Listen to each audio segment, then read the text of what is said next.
Good morning. It's Monday, May 12th. Thanks for joining us on Up to the Minute. I'm Dr. Nicholas Cox, the Interim Dean for HCC's Liberal Arts, Humanities, and Education Profession programs. I'm here today with a guest co-host, Benjamin Escobar. He's a HCC TV production specialist. Benjamin, good to see you again. Yeah, good to see you too, Nick. It's always fun to have you stepping in when Dr. Tan is unavailable. It's good to do a little hosting and co-hosting with you. Yeah, it's always great to be on the show with other folks who aren't traditionally with me on Tuesday, so it's always fun. Do I understand you co-host every Tuesday? Is that your regular Every spot? Tuesday, yes. That's Okay, when all people right. know it's Benji Day. Benji Day, Tasty Tuesday, and I don't know, Benji Day. It doesn't quite match, but we'll Yeah, we'll work wait. with we'll work with it. Well, thanks for being here today. Why don't you go ahead and tell our audience out there how they can find us on social media? Yeah, we are live on our YouTube and Facebook pages, and then we're also on LinkedIn, X, and HCCTV, our own TV channel where you can catch a rebroadcast of this show at noon, 5 and 10 p.m. Monday through Friday. All right. Well, thank you so much. We're going to come back to you when you interview our second guest today. But let's go ahead and welcome Dr. Chukwuemeka Opara to the show. Dr. Opara, good morning. Good morning, Nick. Good morning. Well, we're going to focus on HCC's biology program and biology-related jobs for our students today when you join us in that second segment with Benji. But I just wanted to welcome you to the show again. Thank you. I'm happy to be here. Thank you. All right. Well, first today for Mental Health Monday and Mental Health Month, we're going to be discussing preparing for retirement. How does somebody become mentally and emotionally ready to retire, and how do you know when it's time? I'd like to welcome to the show Dr. Petra Pilgrim. Good morning. Thank you for having me. Good morning. So I see that you're the director of Steward House at the Silver Hill Hospital's residential program with Yale Medicine. And I wanted to ask you about each one of those things. But tell our audience a little bit about your background. Certainly. I claim Houston as my American city. I went to Rice. I went to Baylor College of Medicine for training, and I worked at Menninger, which is a psychiatric hospital also in Houston, as well as the Houston VA. So Houston is very close to my heart. And I was there for many years before moving up to Connecticut to run Steward House. My You are in psychiatric, New Haven now. Is that right? You're in New Haven?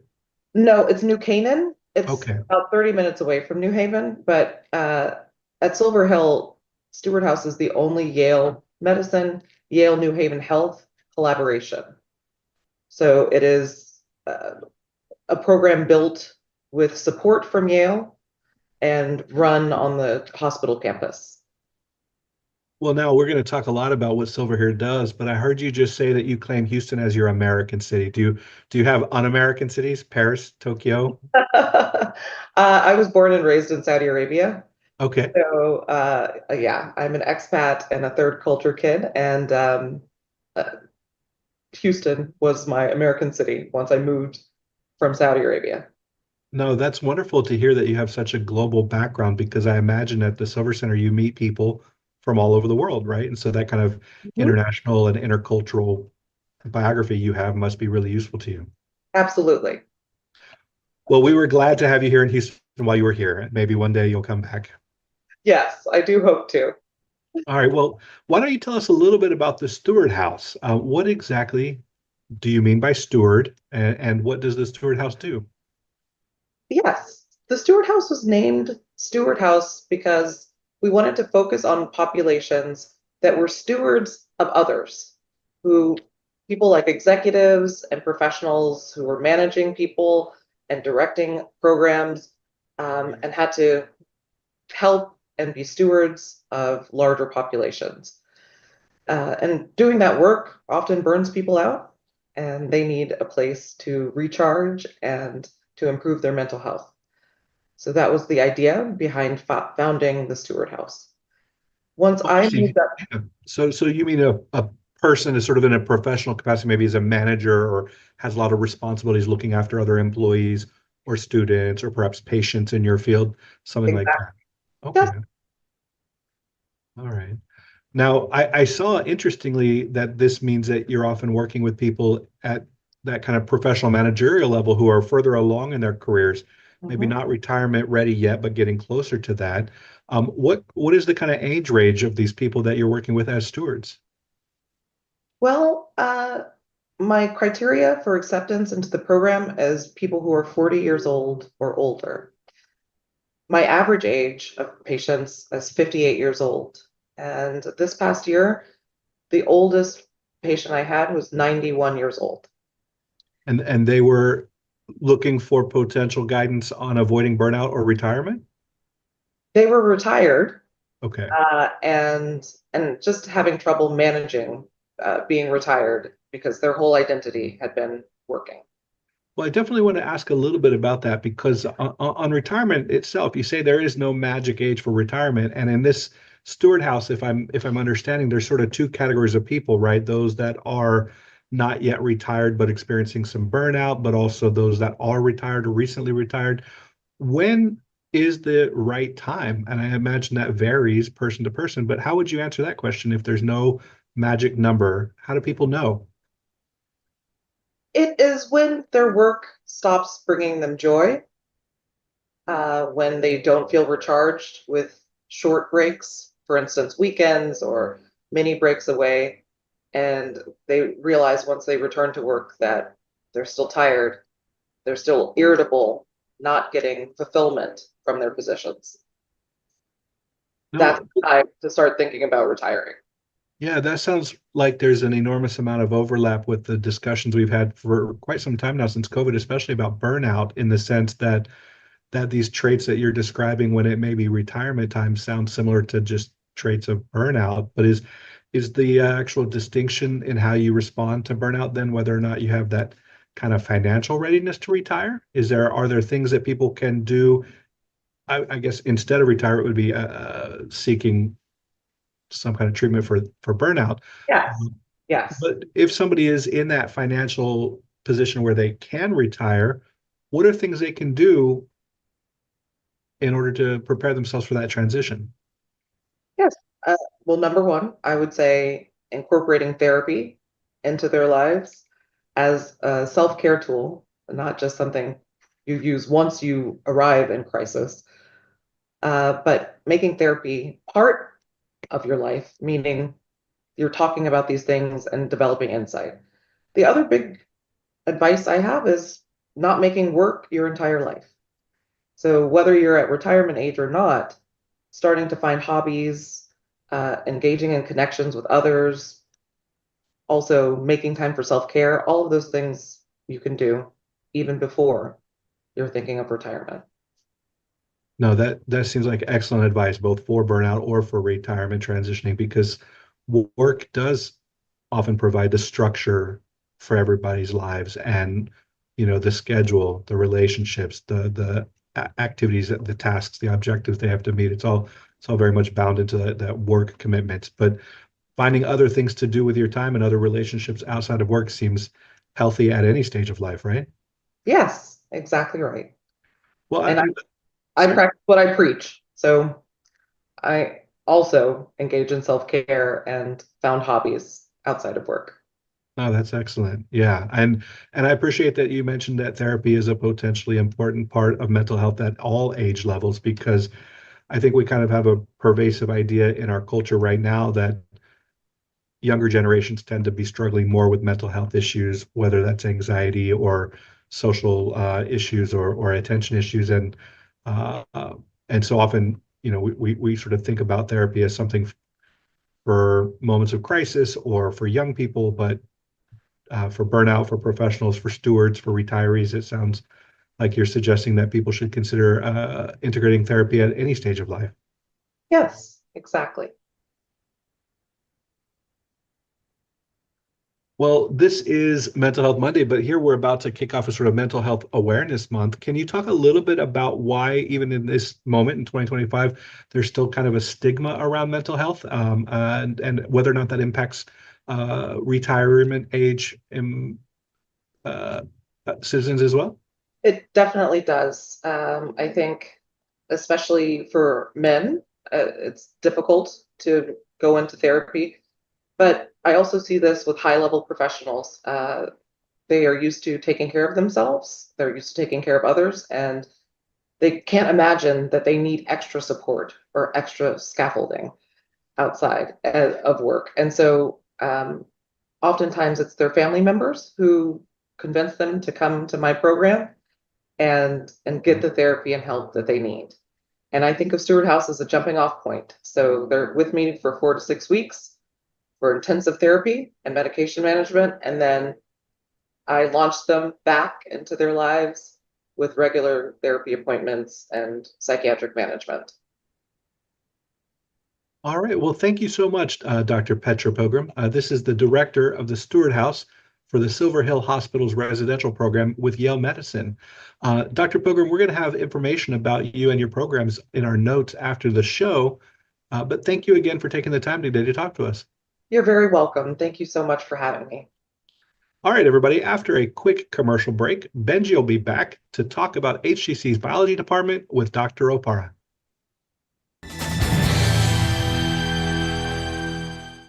I'm learning healthcare management while providing patient care. I came back to grow my skills, even after I graduated.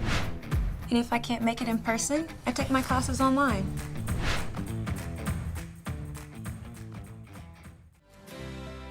That one day at PE when they were like yelling at me, and then you just linked arms with me.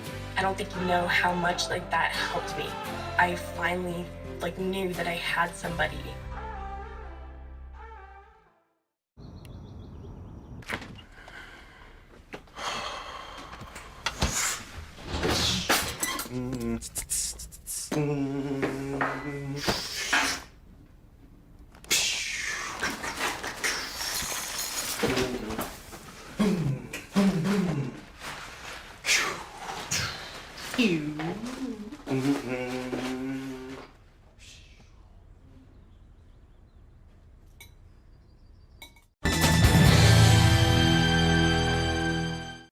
All right, now we're moving on to Dr. Chukwuemeka Opara, Chair of Life Sciences, HCC Life Sciences Department. Welcome to the show, Dr. O.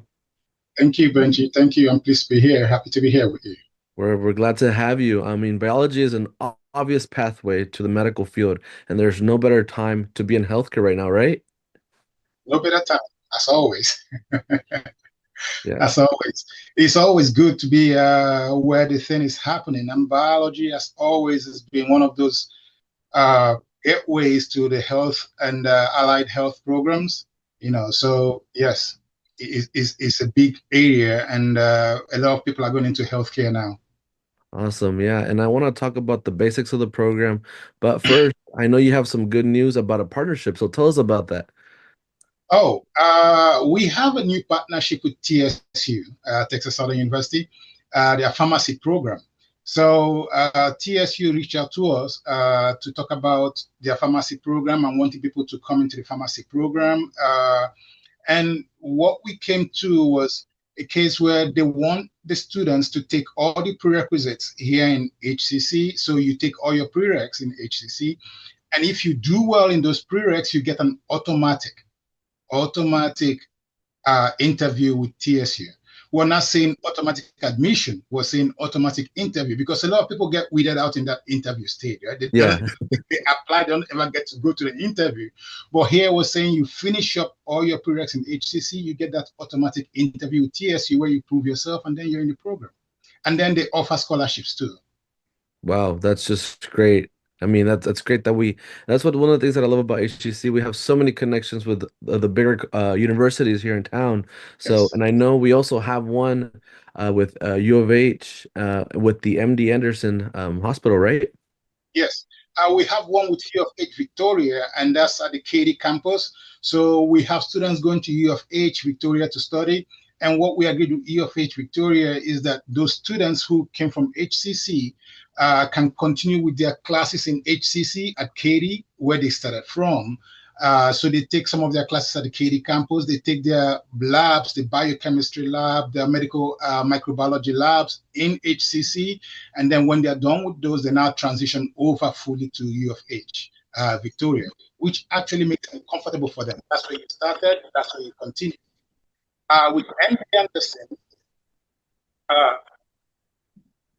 With MD Anderson, we have one big one, and that's that a lot of our students come in thinking that they all want to be nurses, right? Or Yeah. doctors, all of those.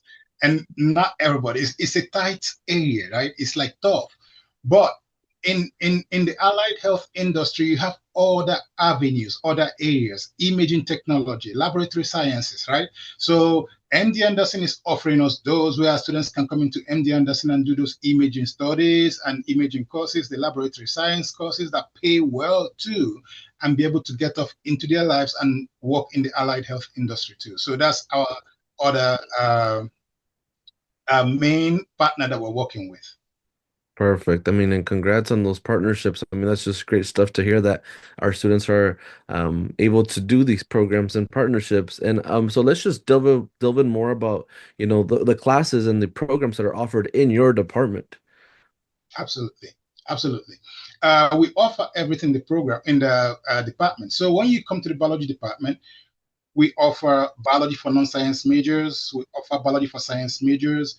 We offer anatomy and physiology 1 and 2. We offer microbiology for non-science majors, microbiology for science majors. We offer even zoology. We offer zoology. We offer genetics. We offer nutrition. And we have a new one starting. From the fall, we're starting the new biotech, intro to biotech program.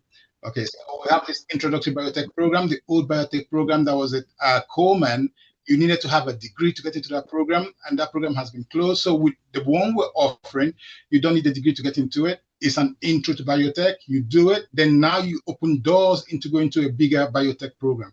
So yes, we have a lot of programs, a lot of courses to support pro health programs and people who want to do medicine, nursing, or people who just want to learn about their bodies themselves. Yeah, of course. And are there any new projects in the pipeline for your department? Anything y'all are working on right now? Yeah, so we found out actually Dr. Davis, who is an associate chair with the department, as part of her fellows program with WHI, she did a sort of like a survey and found that students had an issue where they did not know who the professor they're registering for is, or anything about the professor. I mean, you could read the black and white. I know a lot of students go to read my professor, and that's not an official thing for HCC, right? So Yes, you don't yeah. actually know, and so it's so subjective sometimes. You don't feel happy with the professor, you write something bad. You feel happy, you write something good.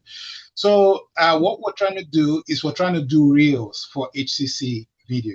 We're trying to do reels of each professor. So you have basic questions, what your teaching philosophy is and all of those. So you talk to the students, you make a reel, and the students can go in and look at those reels and have a feel for who their professor is. So that's what we're working on right now. I mean, that's great. That's great because honestly, when I was a student, I mean, it was always you're right. I would use that right, my professor, but it would be so subjective. It's you want something more of a personal connection to get to know them. So this is great. And I also want to ask you, which another thing that HCC does is they focus on, you know, having these classes available to everybody anyway. So are all these classes that we talked about, are they offered in different modalities that HCC has? Are they offered, online, in Yes. person stuff? Yes. So I know a lot of students are looking at WW, right? Online anytime, asynchronous classes. Mhm. We only offer WW in the biology department for the non-majors courses. Only the non-majors, the 1308, 1309, 1108, 1109. But all of our other courses usually are offered in the WS and in person. WS online on a schedule or synchronous, where you have to sign the time of the class and the professor will teach you online. But all of our labs, though, all of our majors labs are all in person, right? All in person. Then we have the HY and HL. I know it says like hybrid lab HL and hybrid lecture HY, but they're not actually hybrid classes. We did that because of the scheduling, right? To fit Sure. the classes into the schedule that we have, especially our second start classes. So you still meet on the days of the class. You have to come to class on those scheduled dates, and it's there in your in PeopleSoft to let you know that classes is being held on those days. So it's not like some days you come, some days you don't come. No, the HY, HL is just because you're going to miss some contact hours, and those contact hours you have to catch up with the work online. That's why it's Yeah. this HY and HL. Well, great. And then I have the big question for you here. We're getting to the end of the interview. And I Yeah. mean, being the department chair of a large department like biology might be stressful. I mean, what do you personally love about, leading this department? Is the professionals that work in the department. Is making the students successful, is being able to resolve the student concerns when they have them, the ones that are within my power to resolve. It is stressful, yes. But when you're working with such a diverse and qualified and skilled and big professionals with MDs, PhDs, and all those degrees, and you're able to get people to come together to do something for the students to be better in what they know, in what they learn, and to teach the students well, then yes, that makes me real happy if I can get that. If I can get the testimony of students and the testaments of students saying, oh, this professor did so well for me, I'm doing better, I'm doing so well in nursing school, or this professor taught me so well, and all of those, then yes, that's the joy of it. That's the joy of it. Awesome. Well, thank you so much, Dr. O. This is Dr. Chukwuemeka Opara, Chair of Life Sciences and Professor of Biology, Anatomy, and Physiology for HCC's Life Sciences Department. And we'll have all of your info on our show on our post after the show. Thank you so much for being here. Thank you very much for having me. Thank you. Of course. All right. Coming up next, we have a quick commercial break, and then Nick and I will return with some news and announcements. So stay tuned. I'm not just studying AI, I'm designing solutions to make the world a better place for us all. I didn't just study buildings, I connected them with tech to make them smarter. And if I can't make it in person, I take my classes online.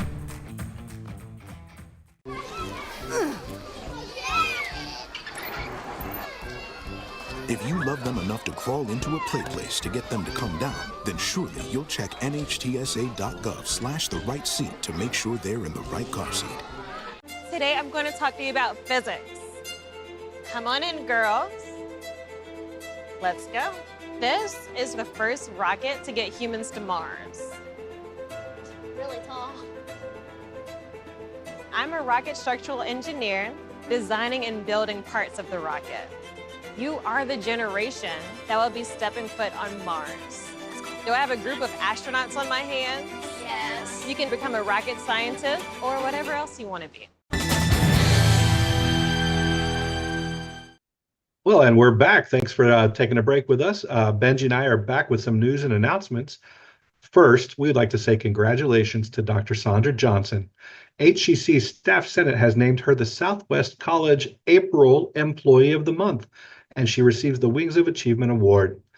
Dr. Johnson's creativity and unwavering commitment to student success are a true testament to her exceptional work ethic and deep care for those she serves, quoted the Senate announcement. Also, she has a remarkable ability to engage students by meeting them where they are, mentoring them with patience and precision. So once again, congratulations from HCCTV to HCC's Dr. Johnson. Awesome. And next up, we have Shoes for the Soul, free giveaway for students. Helping Hands and Good 360 are teaming up for Shoes for the Soul, a free giveaway just for HCC students. They can grab a free pair of Nike Panda shoes while supplies last. So tell them to finish the semester in style. They deserve it. So this will take place Saturday, May 17th from 8 a.m. to 1 p.m. at the HCC South Campus. So check out our post after the show for more info. And I know we have some music auditions coming up, right, Nick? Yeah, that's right. You know, as one semester comes to a close, another one begins. And for our incoming students interested in music, the instrument and voice student auditions will help the music faculty determine ensemble placement. Students will take a theory placement exam to determine their most appropriate coursework. The event is for both high school students and adults looking to pursue an associate's degree in music. That'll be at the Central Fine Arts Center on Saturday, May 17th from 9 a.m. to noon. Check our post after the show for more information. And then next up, we have Put a Pep in Your Step. The year-end review process for 2024-2025 must have PEP document or PEP acknowledged by June. For additional info, visit My HCC for step-by-step instructions, or you can contact your talent relations senior partner. The deadlines are June 1st for 9-month full faculty and part-time adjunct faculty, and then June 30th for 10-month full-time faculty and full-time faculty staff. So check out our post after the show for more info. Well, Benji, I'm sure your PEP is full of accomplishments you can be proud of. Have you done your paperwork yet? So I am a contractor, so I think I don't get to do Oh, the you're exempt from all of stuff. this. Okay. All right. All right. Well, I'll tell you, on both ends, performing PEPs on employees and being a employee who receives a PEP, it's great to do a check-in and it's great to get feedback and give feedback, but it's also a lot of paperwork. All right, listen, everybody, on Friday, it's graduation, so there will be no up-to-the-minute episode. We're going to be working that celebration, and so the HCC TV will be broadcasting a best-of episode at our regular scheduled times at noon, 5, and 10 p.m. So just a reminder, no up-to-the-minute on Friday. We'll return on Monday, May 19th. And then lastly, make the most of your summer by locking in classes to stay on track. HCC classes are still offered in a variety of programs, semester lengths, and a range of modalities, including online anytime, online on a schedule, hybrid, in-person, and hybrid lab. To learn more about HCC program start dates and options to cover costs, please visit hccs.edu/apply. All right. Well, thank you so much, Benji. Everybody out there, coming up tomorrow, we're going to be spotlighting a big day this week, graduation. Sharday Campbell will join us to give us the scoop and to welcome Swoop. That's right, HCC Central's mascot, who is also the son of Student Life Coordinator Carl Mays, will be graduating. I don't know if that means we're going to need a new Swoop or not. Well, I guess to be determined. But later in the week, and since May is Mental Health Monday, May is Mental Health Month, we're going to have a guest come in and talk to us a little bit about mental health in the workplace. Are companies doing enough? Thanks again. See you next time.